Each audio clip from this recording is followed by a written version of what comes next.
Endotracheal Intubation. Equipments. Remember MAIDS. Monitors, cardiac monitors, pulse oximeter.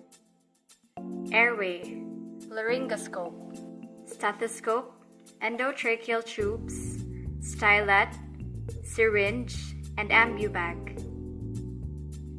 Endotracheal tube, preferably size 8 for male, size 7 for female.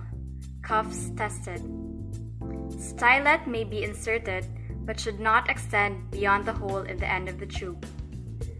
10 ml syringe should be attached to the tube. Ambubag connected to an oxygen supply. IV fluids. Drugs. Neuromuscular blocker. Sedative.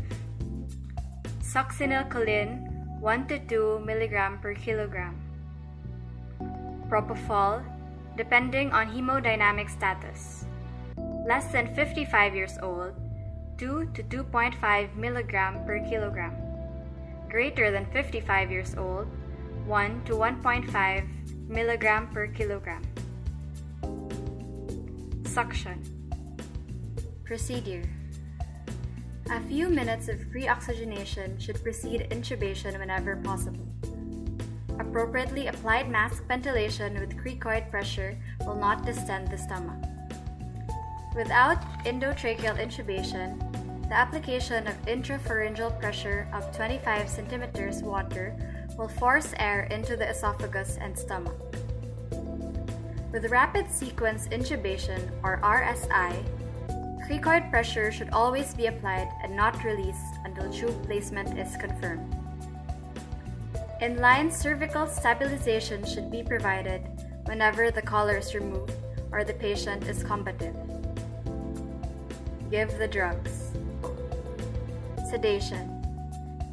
Any sedative drug will reduce the patient's intrinsic cathechoproduction and thus threaten the blood pressure if the patient is hypovolemic. In patients with a systolic blood pressure of 80 or less, intubation may proceed with muscle relaxation alone. Muscle relaxants.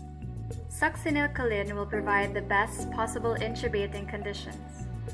The use of muscle relaxants render the patient apneic and able to protect the airway from aspiration of pharyngeal contents, meaning that cricoid pressure must be maintained until the airway is secured.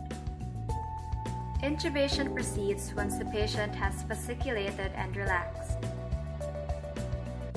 The laryngoscope is held in the left hand and is inserted along the right side of the mouth, pushing the tongue to the left. Depth perception is difficult, and therefore structures should be identified as the blade advances past the tongue and epiglottis.